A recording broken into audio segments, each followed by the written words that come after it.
سلام بچه های چنل ایزی ادیت، خوش اومدید به یه آموزش دیگه از برنامه الایت موشن.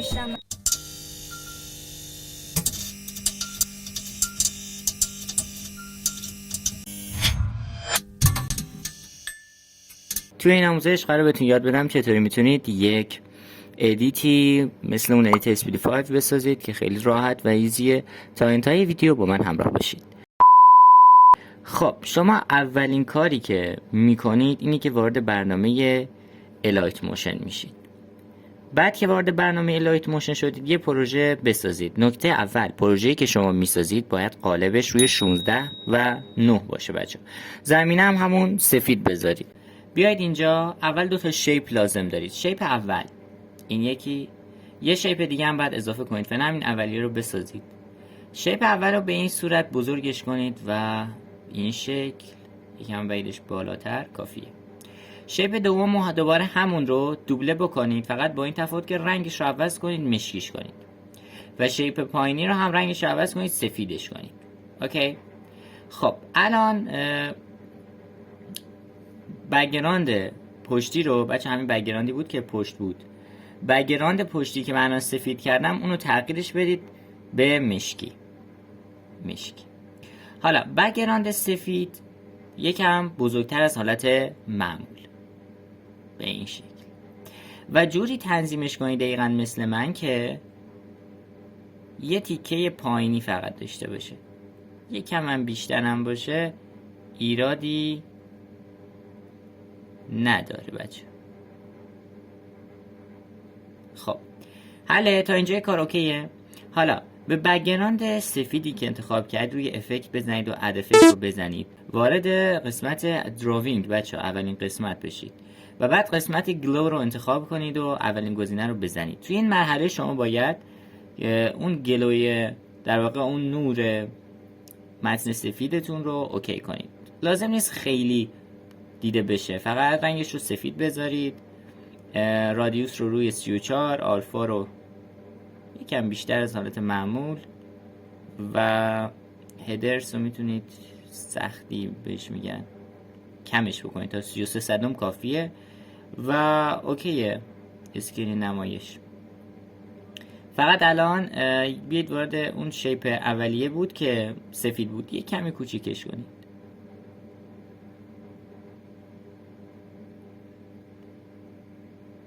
اوکی.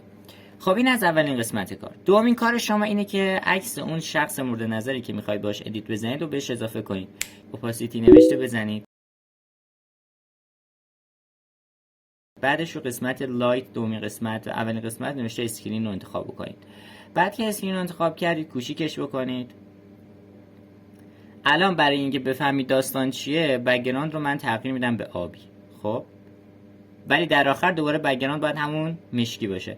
بعد این خواننده رو، عکس خواننده رو ببرید این گوشه، یکم کوچیکه ترش کنید، ببریدش گوشه تر. خب حله. بعدش خواننده رو گذاشتیم اون گوشه. شما باید الان فونت بنویسید. تمامی فونت ها، تمامی ابزارهایی که استفاده میشه داخل این ویدیو داخل چنل تلگرام میذارم. لینک چنل تلگرام این پایین هست، بکشید بالا بیاد داخل چنل تلگرام. خب بعد اون الان عکس چیزو میخواید شما، عکس در واقع اون آرم اسپیدی 5 بود که اون آرم رو باید شما انتخاب بکنید. اینو اضافهش بکنید. بعد اینکه اضافهش کردید کوچیکش کنید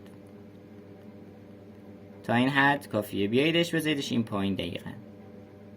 حالا یکم هم کوچکتر و به این شکل. بعد اینکه اسپیدی 5 رو گذاشتید اونجا، الان نوبت اینه که در واقع فرضاً اسم یه آهنگ گاتپوری، مثلا یه اسم آهنگ بعدش اسم گاتپوری بنویسید. خب فرضاً اسم آهنگ این باشه بچه. 2000 years later. من متن الان کوچیک انتخاب کردم و هر چقدر شما متنتون بلندتر باشه بهتر در میاد داستان. بعد که اینجا نوشتید الان دوباره همینو دابلیگیت بکنید. دابلیگیت حالا هر کدوم چه فرقی داره. بعد اینجا بیاید قسمت اسم خواننده رو بنویسید. اینجا خواننده رو بنویسیم گات پوری. خب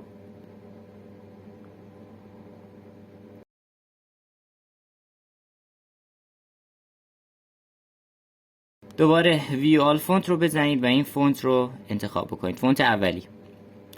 بعد که انتخابش کردید بیایید پایین، اینو باید کوچیکش کنید بچه‌ها، کوچیکش کنید طوری که بذاریدش این قسمت. نکته متن دومن باید یکم بیاد عقب‌تر به این شکل. خب الان شما باید متن رو که من نوشته بودم توی نتیجه اون آموزش ها دیده بودید باید وارد بشه. یعنی چی؟ یعنی که اینجوری فرضاً متن اول رو بزنم تست. خب متن اول رو بزنم تست، بیارمش وسط و یه فونتی هم بهش بدم. حالا اینجا چون فونت اضافه ای ندارم طول میکشه برام فونت بیارم، ولی شما خودتون دیگه بلدید. بیاریمش وسط این متن رو و اینجا بزرگش کنیم. خب بعد که آوردینش اینجا توی این قسمت آوردین، دقیقاً نگاه کنید توی این محدوده قرارش بدید یا پایین‌تر، دقیقاً این محدوده.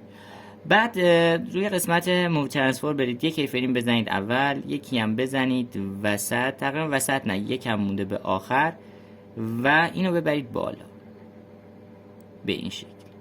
خب حالا یه منحنی هم میتونید بهش بدید، ولی فعلا چون ندیدم نمیدونم منحنی نیاز داره یا نه.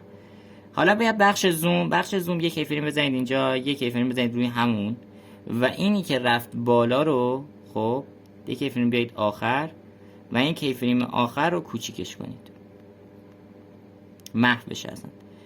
و یه نکته دیگه اینه که شما یک کیفریم میتونید مثلا بزنید اینجا که وقتی ورود میشه یکم بزرگ بشه. اوکی؟ مثلا من 3 تا متن میخوام بنویسم. این یه متن، من اینو دوبله میکنم میارم جلوتر، اینم یه متن دیگه، فرضاً اینو بزنم ادیت و بعدش مثلا ببینم خب یه متن دیگه هم حالا بنویسید خودتون. من دیگه همین 2 تا کافیه چون خیلی گیر میکنه اگه چیز زیادی بنویسم. خب بعد اینکه شما اوکی کردی تمام این کارا رو، همه این چیزایی که هست و نیست رو به یه دونه گروپ تبدیل بکنید. خب تمام هر چیزی که هست و نیست. بعد اون البته قبلش من یادم رفت، بک‌گراند پشتی رو بچه‌ها مشکی بکنید. یادتون نره که بک‌گراند رو حتما مشکی بکنید. بعد مووی بشید بچه‌ها و اینجا بیاید قسمت آخر یک کیفریم بزنید. بیاید جلوتر یک کیفریم دیگه بزنید، با این تفاوت که یکم اینجوری چرخش بدید. بیاید جلوتر یک کیفریم دیگه بزنید، حالا برعکسش کنید به این شکل.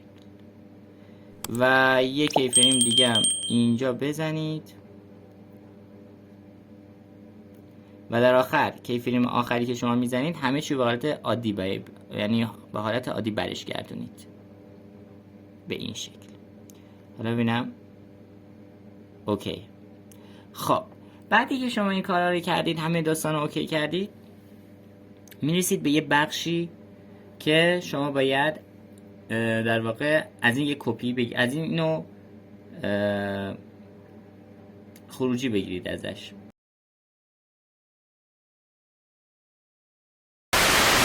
وارد اینشات بشید و اینجا رو قسمت ویدیوها بزنید و این بک‌گراند رو اضافه بکنید. قبل اینکه بک‌گراند رو اضافه کنید این 3 ثانیه ویدیو رو اضافه کنید. خب این 3 ثانیه. بعد این 3 ثانیه شما بیاید وارد قسمت ویدیوها بشید و اون ویدیویی که ادیت زدین رو واردش بکنید. حالا اون قسمت من ازش خروجی نگرفتم، خودتون دیگه واردش بکنید. فقط با این تفاوت که فرضاً بک‌گراندی که میذارید، نگاه کنید بک‌گراند اینو باید انتخاب میکنید، اینو انتخاب میکنید. خب بعدش وارد PIP میشید و اون 3 ثانیه یا چند ثانیه که ادیت زدید رو وارد میکنید. خب